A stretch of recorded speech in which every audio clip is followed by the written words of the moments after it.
Hi guys, Elena and Chickadee here, Bluebirds.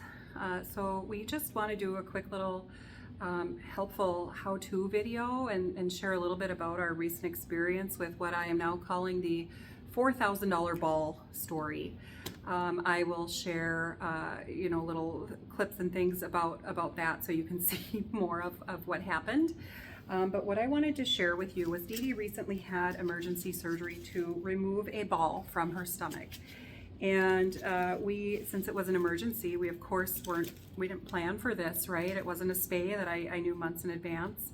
And so she was sent home with one of those cones of shame, the big cones on. So I of course took it off right away in the car. The idea of the cone is to prevent the dog from licking at the incision. We don't want, they say dogs' mouths are clean and all of that, but mainly we don't want the, opening up of the incision and prevention of infection. And so nighttime, it's getting late. I spent, a lot of time putting together her special meals. She's pregnant, a singleton puppy. We found that out as well. We knew about the pregnancy, but found out only one puppy. So that complicates everything, right? But she is on hamburger and rice. And so, we can talk more about that as well. But back to this trick here. So middle of the night, it's getting late. We had 2 full days of being at our primary vet, the ER vet, back for surgery. And so I saw her licking the abdominal incision. So I knew she had to have that cone on, because even with me sleeping right next to her, I'm asleep, right? And maybe sleeping very deeply. And I didn't want to risk that. So put the cone on her. And when that big cone is on, it hangs off the head. I mean, she was like, you don't know where your head is at in the space, right? She didn't know how to lay down and get comfortable. The biggest thing after this type of a surgery is to keep them calm and quiet. No running, no jumping, really just calm and quiet. And so I was looking into, I had a surgical suit on order that I ordered that day of surgery. But it wasn't coming until today, and I didn't know what time. So thankfully I had some pool noodles and collars, and the trick is that this is really long, you guys, right? So you can't just use your dog's regular collar unless it's got a lot of available length. You really have to open it up all the way. So if you don't have that, pool noodles you can get typically at like the dollar store, other stores as well. And then they may have collars there too. But one video that I found showed a fully intact pool noodle that they just cut to the length of this. And it really doesn't mold around the shape of a dog's neck, right? It's a lot more difficult. So in cutting it in sections, it allows for, see here, honey, for you to, mold it around the neck. It curves better. And with large dogs especially, there are different sizes of pool noodles, but this I think is the typical size. If you have one of the bigger pool noodles, that may work where you only need one. But definitely once you do it and you put them on, don't just set them and forget them and think you're safe. Be sure and watch for a while. And so with the bigger dogs, with toys, you could probably get away with just one collar. But with the bigger dogs, you need 2. And luckily I had 2 of these 2 collars sitting around that were the long, large collars that were brand new and, not too small. So this is the idea. And what's nice about this is with Dee Dee being pregnant, she's not bothered by this, right? And with that cone, you can't really eat or drink. The instructions say you can raise up the food bowls. I still don't see that happening very easily. And so with this, she's still able to eat and drink. She can have water. Her feedings are scheduled. I'm feeding her 4 times a day with the special food because think about it. She's had an incision into her stomach. You don't want to put a large amount of food in there and risk, bursting or, hurting the internal incision. And so small, frequent meals. But anyway, and water at all times being pregnant, and she is able to do that. She's able to rest, lay down. She's not very bothered by this at all. The cone was stressed her out, where she was panting. She was not at ease, and so this is a really great trick. The other trick that I want to show you are these surgical suits. There are different kinds, and some of them, like on Amazon, that's where we get ours. Some don't have great sizing measurements, so I was going into reviews to try to find what size they bought for their dog and whatnot. This one did have good sizing, and it's measuring your dog's neck, the girth around the abdomen, and the length from the neck, base of the neck to kind of the base of the tail, neck to where the tail, before the tail starts. And what's nice about these is they go on. This is stretchy. These are really great for when mama dog is weaning. It allows her to be in with her puppies, but not feel like, they're constantly still trying to nurse, because moms let you know when they're ready as well. And some moms are better about, telling their pups no, and some will give in and let them nurse until they go home. So this is our handy way of weaning our pups while still allowing the mom to be in with them, and not having to limit that. And we also go with, what she wants. Sometimes they're more done and they want more mom time, more me time. Sometimes they're like, no, I want to be with my babies. So the surgical suit, it goes on, and what's really nice is that it has an opening at the back end. So you can go out, go potty. You don't have to do any fiddling to do that. Sometimes you have to go and you have to go. You don't want to be fiddling around, especially after surgery or when you're pregnant, that kind of thing. The trick with these, there are different kinds. There are some that have where you have to undo it, roll it up over the butt, Velcro it on the Velcro part to the back. That's a lot of monkeying around. I like these where you don't have to. It's more of a set it and forget it kind of a thing. I made the mistake, little sleep for a few days here, and I knew better. I laughed at myself after. See the little hole here? I cut this. That is for male dogs, and there's like stitching here where you can cut, and I was just in a hurry, and I thought, okay, let's get this on you. And so I'll be patching this with some fabric, and I have more coming tomorrow too, but the idea would be to have a properly fitting surgical suit, one that she's not able to get in at like leg holes. You want it comfortable and snug. Look for stretchy materials. Some of them are a material that does not allow like the skin to breathe. So really look for that. Cotton, with the stretch is great. And then we won't need this collar, the pool noodle collars at all. So that is that. But with Dee Dee here, her being pregnant, I'll show a little clip of a video from the day before she swallowed the ball. And she's got this ball in her mouth. It's like a vinyl squeaky ball, hollow on the inside. And oh, she loves it. And she's my girl where she's a shredder. She'll shred the toys like that. She'll shred stuffed animals. She loves to get the squeaker out. She's also, Pomskies can be two different ways. They can either be more of where they don't like the fluff. They don't like, we humans think, oh, you all have to have the best, fluffiest beds, all the blankies, all the great stuff. Well, your dog will let you know what they like. She's the kind of girl where she just wants to give me the cold, hard floor. I want to stretch out on it. I'm good. I like a raised bed if I want to get off the ground, a nice big raised bed, that kind of thing. But that's really it for her. She's not a fluffy girl in that way. And so anyway, she got this ball, and in the video I playing with her, and I take the ball from her, and her being pregnant, she's kind of a piranha and a glutton right now. And so then you can tell how bad she wants a ball. It's so cute. The next morning, I don't think I had enough coffee yet. And, she's outside going potty, and I have the toys that the little dogs like, Griff and Cooper. And Kiwi, they love those little squeakers. You know, there are things I can give them because they don't destroy toys. They're not shredders, that kind of thing. And I let Dee Dee in, and within seconds I thought, shoot, I forgot to pick that ball up. She's a smart girl and determined. And I literally seconds, and I'm like, where is that ball? She ran in. The ball was on the floor. I didn't see the ball anywhere. I could not find it anywhere. And we had her puppy count x-ray that morning.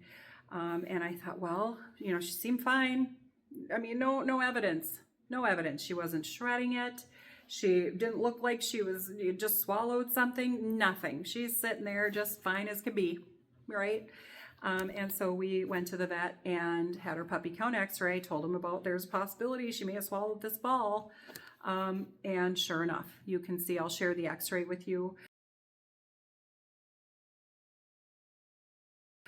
You can see the ball in her stomach, and then you can see our one singleton puppy, our first singleton ever in 8 years. And so that now created a lot of discussions, a lot of things that we tried to do. So at our vet, we tried hydrogen peroxide, and that induces vomiting to try to get her to throw up the ball. You know, and that did not work. We were then sent to the ER vet where they tried a medicine called apomorphine, which induces vomiting. And all of these, like, you know, this is a lot of discussion, and even, you know, the vet and the ER vet consulting with other specialists because she's pregnant, right? And the apomorphine did not work.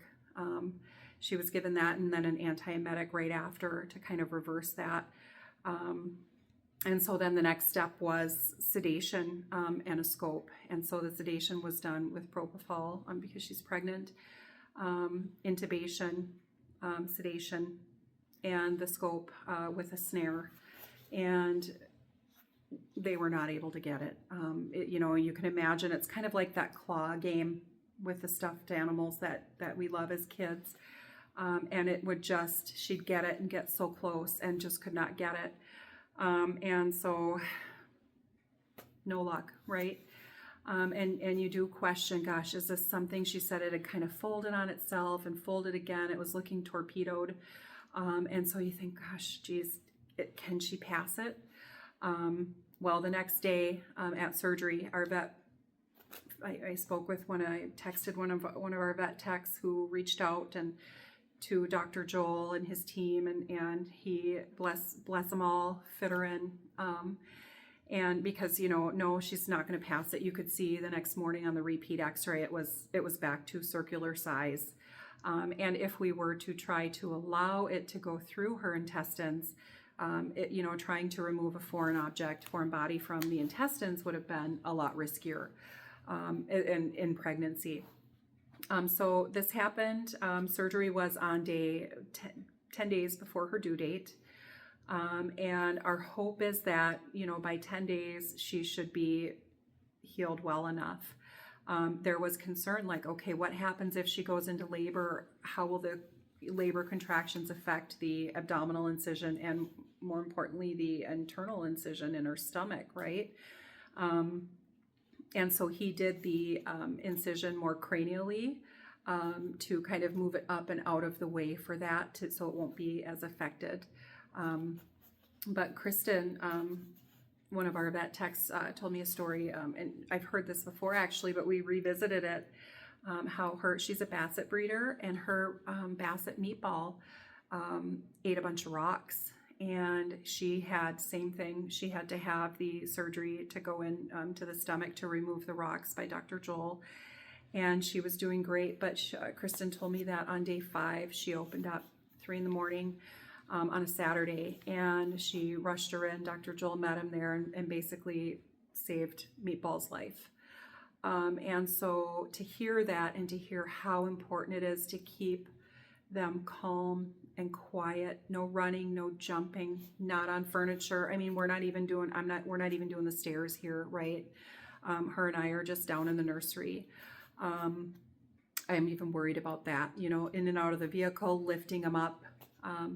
And so, you know, then that also brings like, okay, she's pregnant, right? I've got to make sure she's eating enough.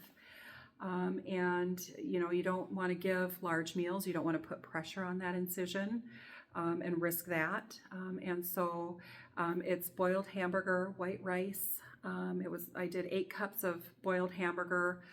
8 cups of white rice, 1.5 pounds of hamburger. I also put in 6 scrambled eggs and a can of tuna with the water, so tuna in water, and poured that in, mixed it all up, and then did kind of researched how much should she eat, right, with her weight and being pregnant. So she is getting fed 4 times a day, that mixture, and the mixture ends up being about 3/4 of a cup 4 times a day. And we'll do that for, I mean, honestly, I'll probably go at least, I made up enough for 6 days worth, or go at least 6 days, 7 days. You know, we just have to be super careful. The other thing here is that, do you want this back off? I'm here with her, so she doesn't need it on. She's not on any pain medicine. That was a concern though. Oh my God, is she going to be in pain? And what do I do? So Dr. Joel prescribed a medicine called carprofen, which is like doggy ibuprofen, but it is not safe in pregnancy. And they've never tested it on breeding females, much less pregnant females.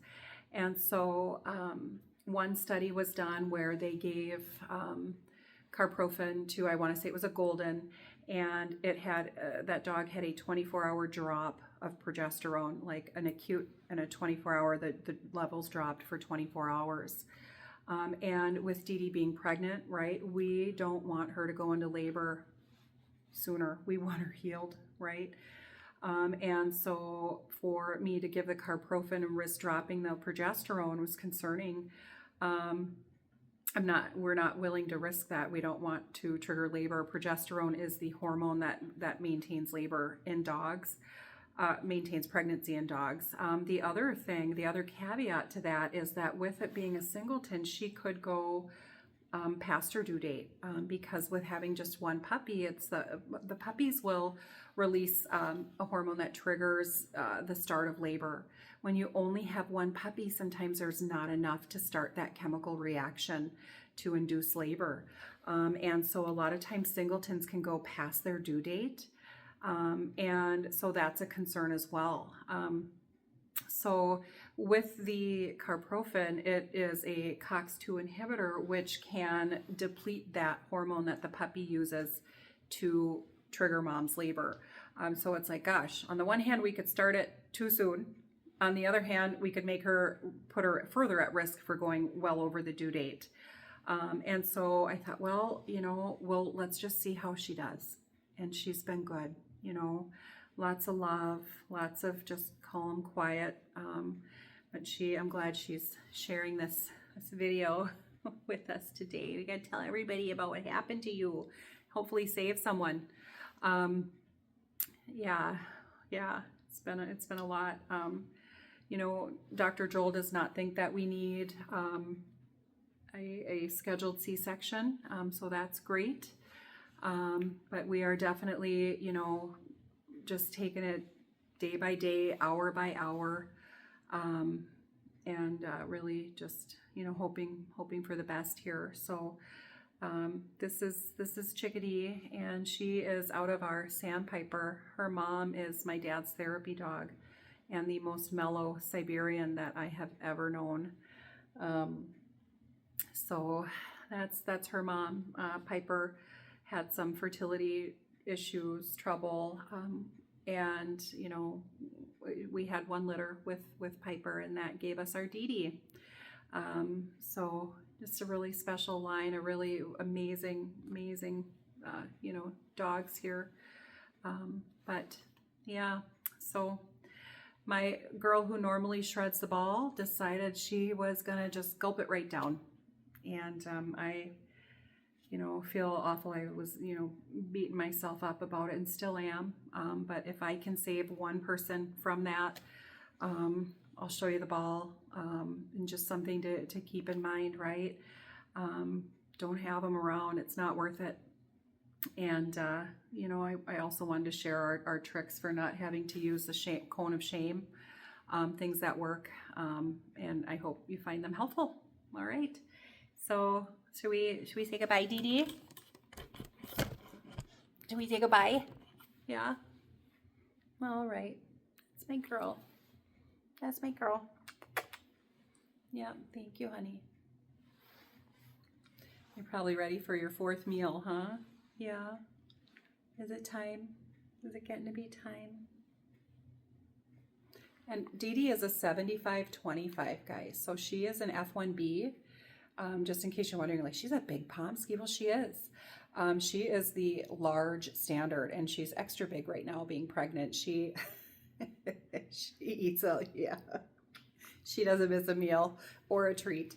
But yeah, so mom was the purebred side and dad was a Pomsky 50-50. So she's 75-25. But she has had pups, her and Nico Phoenix. Phoenix is a 50-50 and F1.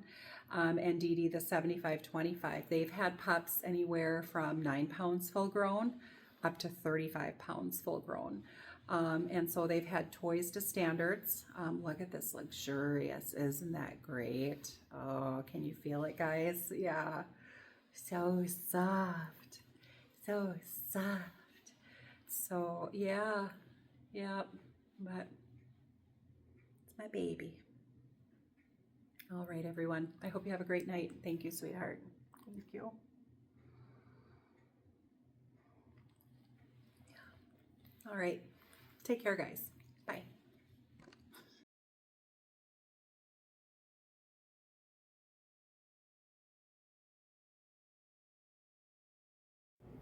This is a picture of Dee Dee's last litter. They are absolutely adorable. I will share the link to their video short, their short little reel, in the description or comments so that you can click on that if you want to see them in action, you guys. They will bring so much joy. They're just so precious. All right. Well, thank you for watching. I can't believe it took 22 minutes for me to tell this story, but I just had to share. Take care, everybody. Bye-bye.